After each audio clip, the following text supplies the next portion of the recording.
usted nos está escuchando por podcast nuevamente, bienvenidos, bienvenidos. Ojalá pudieran ver las fotos, pero si usted lo está viendo por YouTube puede poner pausa porque vamos a hablar bastante acerca de la higuera, vamos a hablar cosas interesantes. ¿Es la higuera realmente Israel? Mucha gente ha debatido en que si la higuera, cuando hablaba Jesús de la higuera, era realmente Israel. Hay quienes dicen que no, hay otros que dicen que sí. Vamos a dejar que la palabra nos enseñe el día de hoy con lo que Dios trae para nosotros. Si usted quiere participar de estos Zooms, de las grabaciones, lo invitamos a que nos busque en Telegram, Michelle Ponciano Noticias, y ahí pasamos siempre la invitación y los links de Zoom para que usted pueda estar con nosotros y oramos un tiempito antes. También hay unos videos que alguien me está sacando, yo solo tomo el video y esta persona muy linda me los ayuda a poner con música, son videos bellos con versículos bíblicos para que usted los pueda compartir. Yo los subo a TikTok, Michelle K. Ponciano, si usted quiere participar. Entonces, nuevamente la generación de la higuera es la higuera realmente Israel. Y vamos a empezar con una pregunta, o más que todo con una frase que dijo el Señor en Mateo 24 y creo que Lucas 21, él también dijo, de la higuera, de la parábola de la higuera, aprended. Y cuando el Señor dice aprended, quiere decir que hay algo oculto, hay algo que tenemos que empezar a analizar de raíz, hay algo de lo cual el Señor nos está diciendo, pueden aprender de esto. Y vamos a empezar con, lógicamente, lo que fue, conocemos la primera vez que aparece la mención de la palabra higuera, es en el Génesis, en donde Adán y Eva, sabemos que a raíz del pecado y queriendo cubrir su pecado, dice que ellos cosieron hojas de higuera y se las colocaron encima con el deseo de taparse. ¿Por qué ellos trataron de taparse? ¿Qué significan las hojas de higuera? Las hojas de la higuera significan el deseo propio de cubrir mi pecado. Es esa religiosidad que yo digo, así es como yo me voy a presentar delante de Dios, voy a entrar de rodillas a la iglesia, voy a poner unas velas, voy a hacer un sacrificio, voy a dar una gran donación, voy a hacer algo para yo en mis fuerzas poder cubrir mi pecado y hacerlo a través de lo que yo creo que es correcto. Las hojas de la higuera representan algo que no tiene fruto, algo que no hubo muerte para yo poder cubrir mi pecado. Y la palabra dice que no hay perdón de pecados sin derramamiento de sangre. Y por eso el Señor les quitó esas hojas y Él hizo el primer sacrificio que va a ser simbólico de Jesucristo. La higuera, digamos, la hoja de la higuera es cuando tenemos toda la parafernalia espiritual, toda la parafernalia religiosa.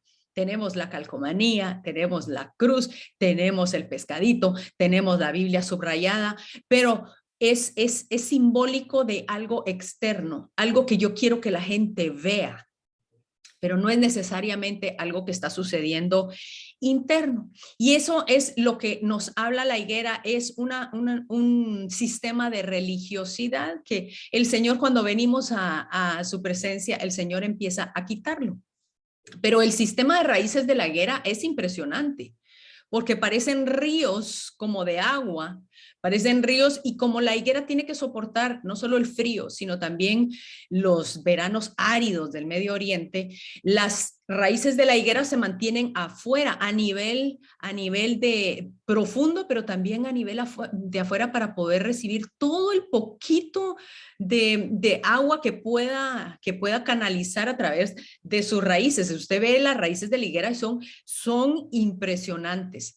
Pero cuando la Biblia nos habla de que nosotros estamos bajo la higuera, usted va a ver varias frases donde decía, y estaban bajo la higuera.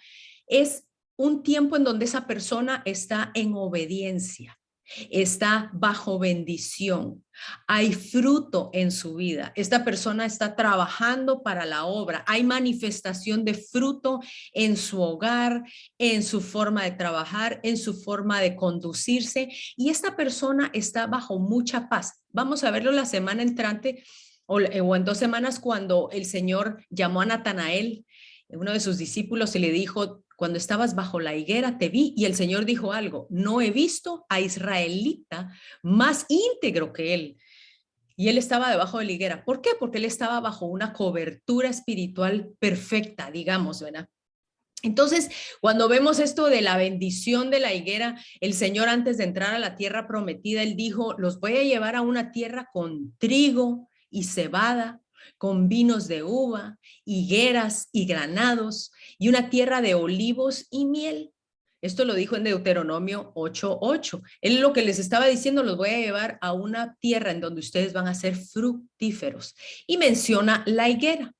Porque de los árboles que el Señor menciona en la palabra, que son tres, bueno, y también está el de las granadas, pero estos tres, el vino, que son las uvas, se representa el vino, la sangre y la sangre del nuevo pacto del Señor. En el caso del olivo, las aceitunas significan el aceite del Espíritu. Pero cuando hablamos de la higuera necesariamente nos está hablando acerca de frutos del Espíritu, de una manifestación ya de una transformación por dentro que se hace visible hacia afuera. De eso nos habla la higuera y vamos a ver cómo el Señor entonces compara a Israel cuando están en desobediencia y lo compara como una higuera seca. Y entonces vemos que lo que nosotros anhelamos y lo que anhela el Señor es que nosotros estemos bajo esa higuera, ese lugar de bendición, ese lugar de fruto.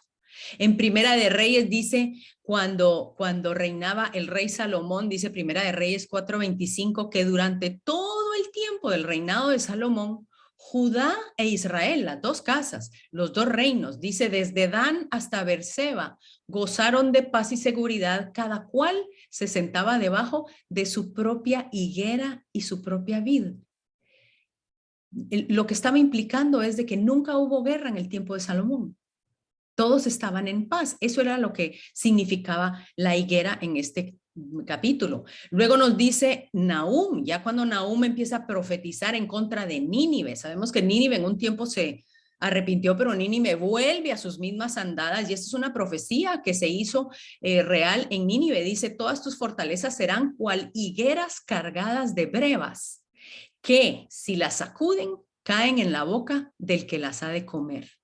Esto estaba hablando ya de un tiempo, de una sacudida, estaba hablando ya de guerra, estaba hablando ya de destrucción. Y cuando vemos en Apocalipsis 6, el 12 y el 13, cuando se abre el sexto sello, dice, miré cuando se abrió el sexto sello y hubo un gran terremoto. El sol se puso negro como tela de luto y la luna entera se volvió como toda de sangre y las estrellas del cielo cayeron sobre la tierra como la higuera deja caer sus higos cuando es sacudida por un fuerte viento.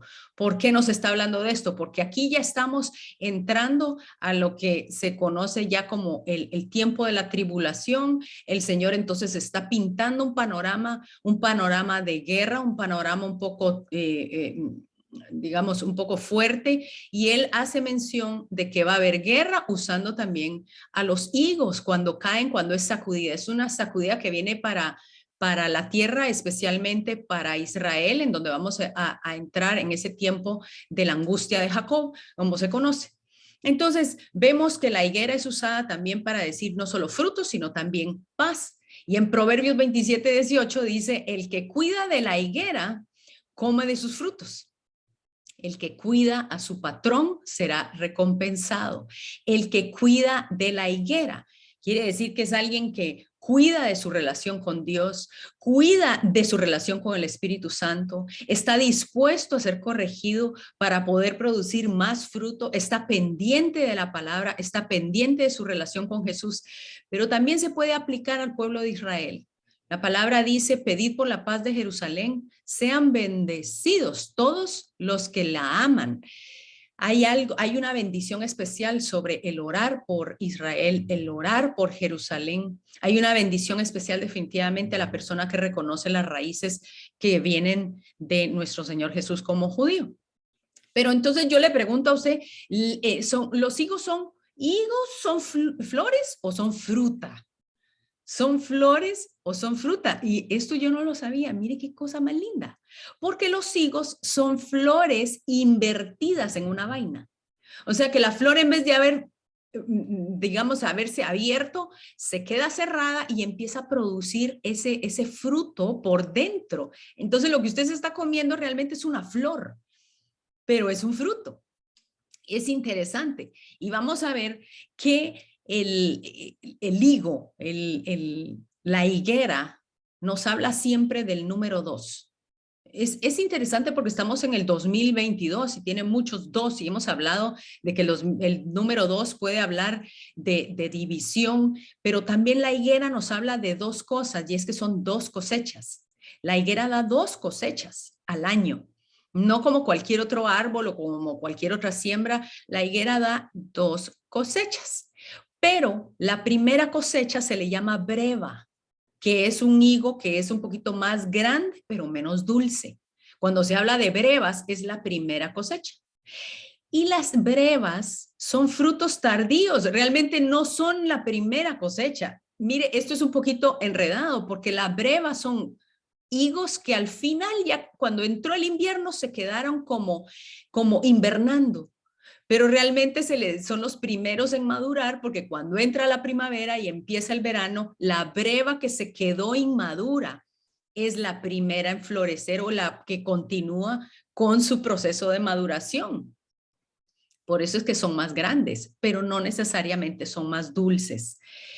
Esto es interesante porque cuando nosotros decimos, bueno, el higo es el fruto tardío y la breva es el primero, es al revés. La breva fue el último fruto que la higuera le alcanzó el invierno y nunca llegó a madurar ese fruto. Por eso se le llama breva. Usted va a ver a través de los tiempos o de las cosas que menciona la Biblia que la breva se refiere a cierto tiempo y los higos a otro tiempo, inclusive relacionado con las fiestas. Dice, las brevas son los primeros frutos que da la higuera y que aparecen al final de la primavera. Y los higos son los que salen en el verano y en el otoño. Pero a pesar de que puede parecer que las brevas son frutos tempranos, en realidad son tardíos. Es un poquito complicado, pero yo se lo voy a explicar así con esta línea. Esta línea, digamos que es el año. Tenemos invierno, tenemos la primavera, al final de la primavera, luego el verano, el otoño y luego arranca otra vez el invierno. Las brevas aparecen como la primera cosecha del año, de esos higos que no maduraron antes del invierno. Pero los higos, luego en el verano, ya esos higos que florecen, que ya tienen un poquito más de sabor, se les dice que es la segunda cosecha. Son higos nuevos antes del mismo invierno. Aquí lo entendemos un poquito mejor, ¿verdad? Cuando vemos nosotros entonces, vemos que estos higos que no maduraron fueron parte también del proceso de las fiestas. Si usted ve las brevas, ahí está, vamos a ver si lo tengo aquí. Las brevas aparecen en las fiestas de primavera, en la Pascua, luego panes sin levadura, primeros frutos y Pentecostés.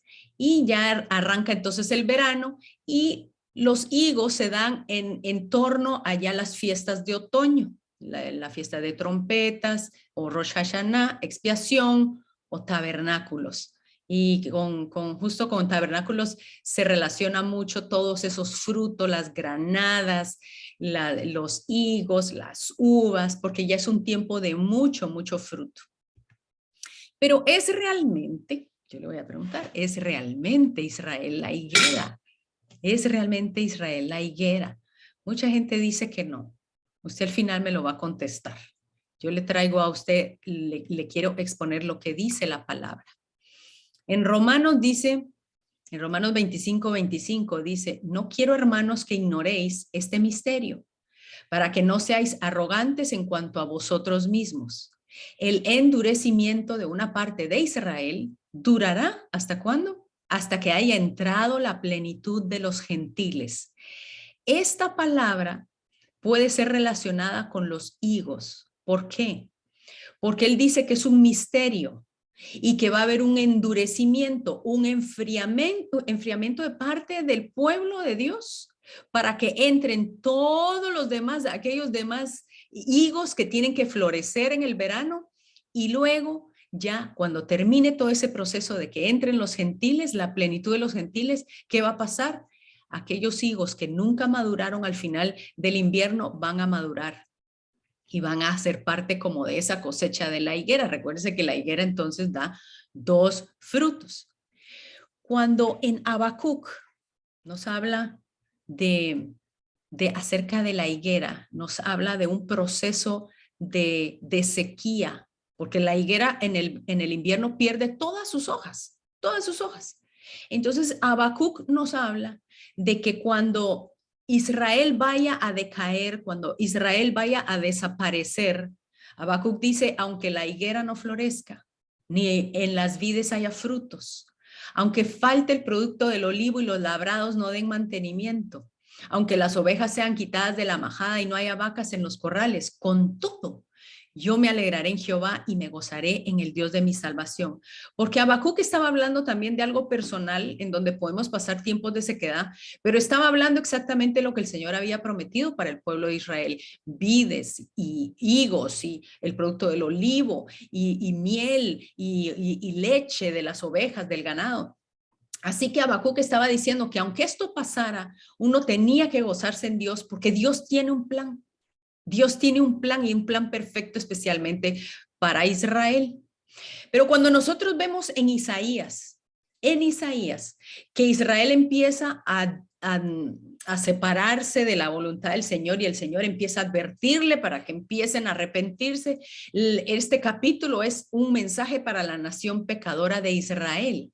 Y dice que desde la planta del pie, Isaías 1, 3 al 4, dice 3 y 4, dice desde la planta del pie hasta la cabeza, no hay en él cosa sana, sino herida, hinchazón y podrida llaga.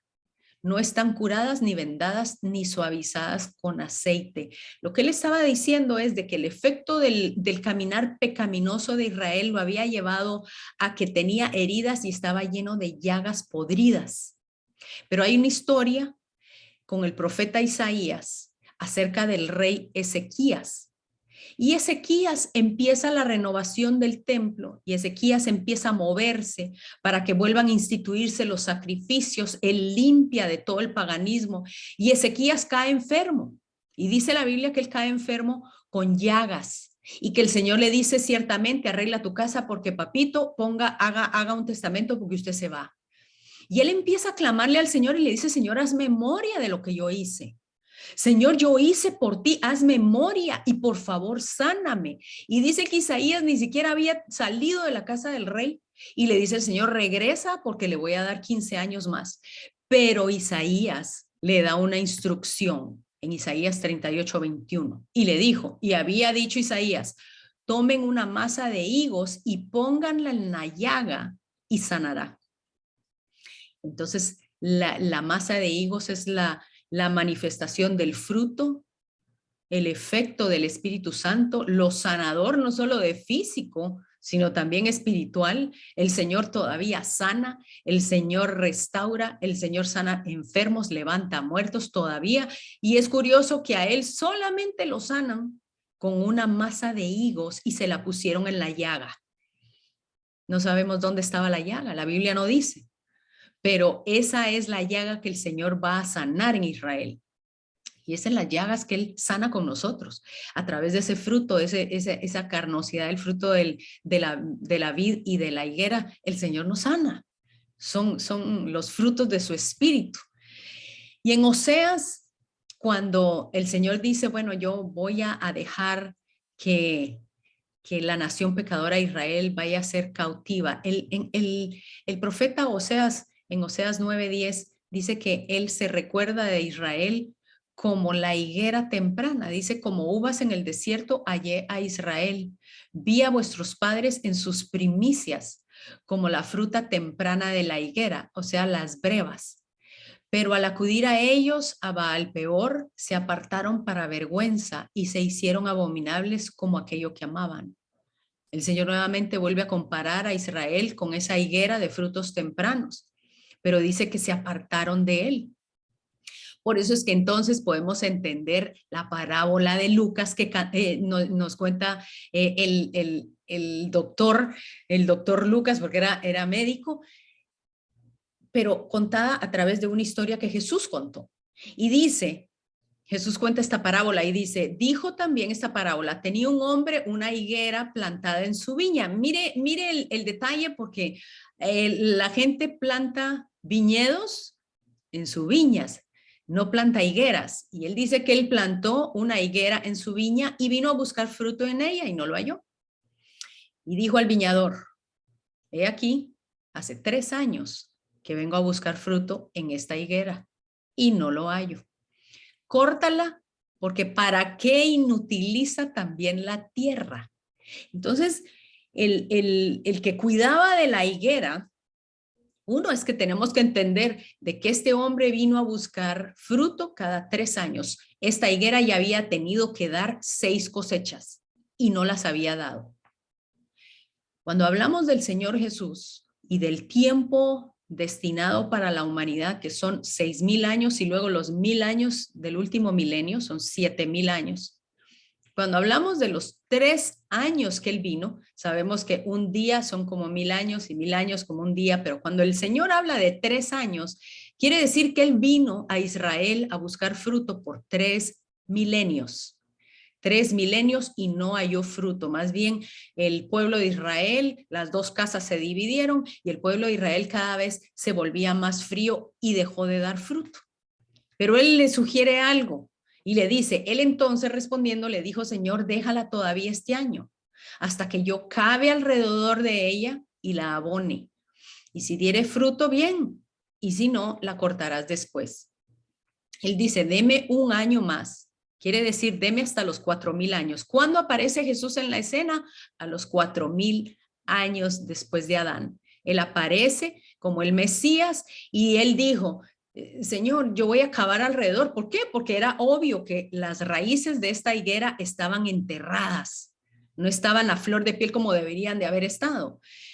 Y cuando viene el Señor Jesús y no reconoce que hay fruto, y esto lo vamos a ver la semana anterior, el Señor Jesús hace algo con una higuera que representa justo este tiempo, cuando él dijo, le di un año más, Israel no dio fruto y la voy a cortar del todo. Entonces en Jeremías hay una parte súper interesante, donde en Jeremías el Señor le muestra 2 cestas de higos. Y esta es una historia fabulosa porque cuando el Señor habla de 2 y habla de 2 cestas, también está hablando de un sistema de medida y puede que también el Señor esté usando esto como ejemplo para que pudiera él decir, ok, voy a empezar a sopesar al pueblo. Este era el pueblo de Judá. Y él le muestra esto a Jeremías y le dice, ¿qué ves? Y Jeremías le dice, bueno, veo unos higos buenos y otros higos bien malos, que de tan malos no se pueden ni comer. Y el Señor le hace una comparación y le dice, los he pesado, esto lo usé yo para que tú compararas lo que yo voy a hacer porque viene juicio sobre Judá. Pero basado en esto, quiero traer a colación, antes de empezar a leer esta historia, quiero traer a colación el domingo, el eclipse del domingo 15 y 16. Esta semana yo voy a hacer un video de unos 15 minutos porque para mí me parece que el Señor está hablando a través de este eclipse de una manera impresionante y creo que por estar nosotros en carrera no nos hemos dado cuenta que el domingo 15, que fue el eclipse y duró hasta el 16, fue el inicio de la segunda Pascua de la que habla la Biblia, que era el 14 de Iyar. Recuerde que cuando a Moisés la gente vino y le dijo, pero Señor, si nosotros no podemos participar, porque ya sea que tuvimos que enterrar a un familiar, nadie que había tocado un muerto podía participar de la Pascua, o estábamos fuera porque tuvimos algún problema, un atraso, nos dejó el avión, cualquier cosa, no pudimos llegar al día de la convocatoria, nosotros no queremos quedar sin la bendición de todo el año, en donde el Cordero era lo que guardaba a las personas de la muerte, y entonces el Señor hace una excepción, y lo vemos en el Antiguo Testamento, donde Él dice, ok, se va a poder celebrar una segunda Pascua. Pareciera que el Señor está hablando de una segunda cosecha, una segunda oportunidad. El Señor siempre da segundas oportunidades, siempre. Es algo maravilloso cuando este eclipse justo aparece en el día de la segunda Pascua. Vamos a analizarlo esto más detallado en el video que voy a subir, pero la importancia es que esto no fue un eclipse completo. Dice que quedó un 5% de luz en una uñita de la luna. Se puso roja, pero una parte, el 5% no. Y lo que el Señor estaba diciendo, porque la luna es el reflejo del sol y el sol es el sol de justicia de Jesucristo. El Señor simbólicamente estaba diciendo, estoy dando una segunda oportunidad todavía, porque va a empezar el juicio pronto. A Israel le estaba hablando fuerte acerca de guerra. Pero él lo que estaba diciendo, hay un 5% de luz todavía en la tierra. Quiere decir que la iglesia todavía tiene la potestad. El Espíritu Santo todavía está operando a través de los hijos que reflejan la luz del cielo, la luz del Señor, la luz del sol. Porque la luna no tiene luz de por sí. La luna solamente refleja la luz de Jesús. Y es interesante porque esta luna aparece, esto no es astrología, esto es astronomía bíblica. Este eclipse aparece justo en el corazón de Escorpión. Escorpión siempre, el Señor nos dijo, pisaréis serpientes y escorpiones. Quiere decir que la serpiente y el escorpión hablan de enemigos, enemigos de Israel. Y Escorpión está a los pies de Libra. Entonces, lo que el Señor estaba diciendo, estoy empezando a sopesar, estoy empezando a traer el juicio, voy a empezar a poner en la balanza. Y lo interesante es que la estrella principal de Escorpión se llama Antares. Y Antares es el corazón de Escorpión, eso significa en árabe, el corazón de Escorpión, y está relacionada con Irán, con Egipto y con el Islam.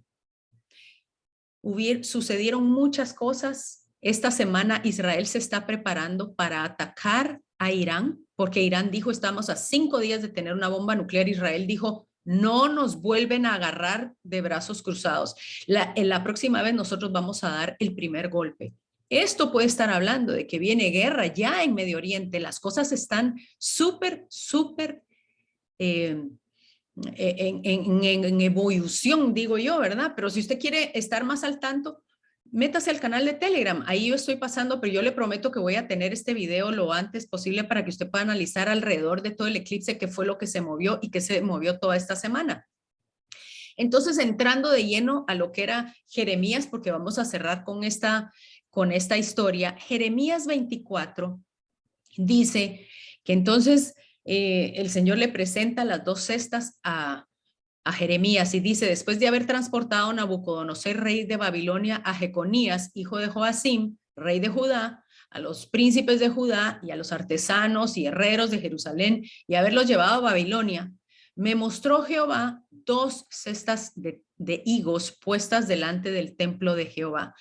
¿Qué significa que estén puestas delante del templo? Que estaban puestas para ser pesadas, para ser calibradas. Voy a pesar a estos higos. Y le dice, y una cesta tenía higos muy buenos, como brevas, quiere decir, eran higos tardíos, y la otra cesta tenía higos muy malos, que de tan malos no se podían ni comer. Y me dijo Jehová, ¿qué ves tú, Jeremías? Y yo dije, higos buenos, muy buenos, y malos, muy malos, que de tan malos no se pueden comer. Y vino a mí palabra de Jehová diciendo, así ha dicho Jehová, Dios de Israel, como a estos higos buenos, así miraré a los deportados de Judá. Ojo, ya está haciendo aquí una comparación el Señor a Judá y dice, a los cuales eché de este lugar a la tierra de los caldeos para su bien, porque pondré mis ojos sobre ellos para bien y los volveré a esta tierra. Los edificaré y no los destruiré, los plantaré y no los arrancaré. Les daré un corazón para que me conozcan que yo soy Jehová y ellos serán mi pueblo y yo seré su Dios porque se volverán a mí de todo corazón. Esto es la casa de Judá que regresó a 1948 y renace el pueblo y renace el Estado de Israel. Pero luego él habla acerca de aquellos que lo abandonaron en Babilonia. porque todo esto se cumplió y se va a volver a cumplir. ¿Por qué? Porque esta es una profecía repetitiva. Hemos hablado de que hay profecías que son repetitivas. Y dice, y como a los higos malos, que de tan malos no se pueden comer, esto era lo que él iba a hacer con los higos que no habían servido. Así ha dicho Jehová, pondré a Sedequías, rey de Judá, y a sus príncipes, y al resto de Jerusalén que quedó en esta tierra, y a los que habitan en la tierra de Egipto, los que se habían olvidado de él, y los daré por horror y por mal a todos los reinos de la tierra, y por infamia, por refrán, por burla y por maldición a todos los lugares donde yo los disperse. Y enviaré sobre ellos espada, hambre y peste, hasta que sean exterminados de la tierra que les di a ellos y a sus padres. Entonces, hablamos de una Babilonia que quiso borrarlos de la faz de la tierra. Hablamos de, bueno, ¿cuántos enemigos no ha tenido Israel? Se han levantado el pueblo musulmán, se han levantado el tercer rey. Vemos que Israel, esto se cumplió en Israel, esto se cumplió en ellos y están dispersos. Y ahora vuelve a renacer Israel y el Señor decía, voy a traer esa devastación, como lo dijo en Joel 1:12, dice, la vid está seca y pereció la higuera, también el ganado y las palmeras y el manzano, todos los árboles del campo se secaron y así se extinguió el gozo de los hijos de los hombres. Esta era una palabra, una profecía fuerte que fue cumplida, pero también hubo una promesa. Bueno, y continúa, porque un pueblo fuerte e innumerable subió a mi tierra, sus dientes son dientes de león y sus muelas, muelas de león. Asoló mi vid y descortezó mi higuera. Aquí nos damos cuenta de que ya el Señor está hablando de que su higuera, Israel, es su higuera. Y dice, y del todo la desnudó y derribó sus ramas y quedaron blancas. Y esta profecía es bastante fuerte. Entonces vemos que a la hora de que ya regresa un 5%, creo que regresó de Babilonia, aparece ya el pueblo judío, luego empiezan los romanos y empiezan a llevar a esclavitud al pueblo de Israel. Y en ese momento aparece Jesús. Aparece Jesús en ese tiempo en donde Israel estaba a punto de entrar a otro estado invernal. A Jesús aparece ¿cuándo? Cuando muere, en la primavera y en el verano. Jesús muere en la Pascua y esa fue la primera cosecha de brevas, porque Jesús dijo, yo vine específicamente por la casa de Israel. Entonces él viene por aquella casa de Israel que se había quedado congelada, digamos, en el invierno, esos higos, y él es la primera cosecha y él resucita en los primeros frutos. Él resucita en los tiempos de brevas. Entonces, luego Israel entra en un tiempo de invierno. Si usted ve esas dos líneas, digamos de que son diferentes tiempos, entra en un invierno, entra en un estado invernal. Y luego la segunda cosecha, la cosecha más grande, se va a dar en la época tardía de higos, en la época de Shavuot. Van a suceder muchas cosas cuando el Señor Jesús venga a cumplir esas últimas 3 fiestas que faltan. Pero hay algo interesante, que Israel, antes de empezar por ese estado invernal, luego dice que él en el verano del 14 de abril, no, perdón, el tiempo en que Israel empieza a entrar en ese estado invernal fue en el año 70, cuando el Señor dijo, voy a volarme a la higuera, y en efecto, en el año 70, entonces Israel es conquistado totalmente por los romanos y queda una devastación en el templo y ellos son conquistados y empieza lo que se llama la diáspora. Empiezan a ser lanzados por todos los países, son asimilados y hay quienes todavía lograron guardar toda su trascendencia israelí, pero muchos fueron asimilados y no digamos por el tiempo de la Segunda Guerra Mundial. En el verano y en el otoño empiezan a salir aquellas brevas, perdón, en primavera. Vamos a ver de primero abajo. Vemos que en primavera, en el tiempo de brevas, renace el pueblo de Israel el 14 de mayo de 1948, justo en el tiempo donde empiezan a salir las brevas. Pero luego, esto debía haberlo puesto lo primero arriba y lo otro abajo, me van a disculpar, pero cuando vemos arriba, vemos que hubo una segunda cosecha, porque ellos en el 14 de mayo tenían una parte de Israel, pero no tenían Jerusalén. Y del 14 de abril al 8 de septiembre, que es cuando se dan los higos durante la segunda cosecha, Israel es desolada, perdón, ay, me van a disculpar, Israel es desolada en el 70, luego nace, no, esto sí está bien, ay no, hagan de caso omiso lo que acabo de explicarles. En el año 70 ellos son desolados y empieza la diáspora y el 14 de mayo vuelven a florecer. Ok, ahí estamos. Renace Israel con esas brevas. Y aquí se cumple la promesa de Joel. Lo otro lo voy a dejar para más adelante. Joel 2:22. Estamos en el 2022, muy curioso. Dice, animales del campo, no temáis porque los pastos del desierto reverdecerán y los árboles llevarán su fruto. La higuera y la vid darán sus frutos. Estaba hablando específicamente de Israel. Entonces, Israel renace a este sí estaba bien. Yo estaba tratando de explicarlo con esta. Israel renace en mayo del 48.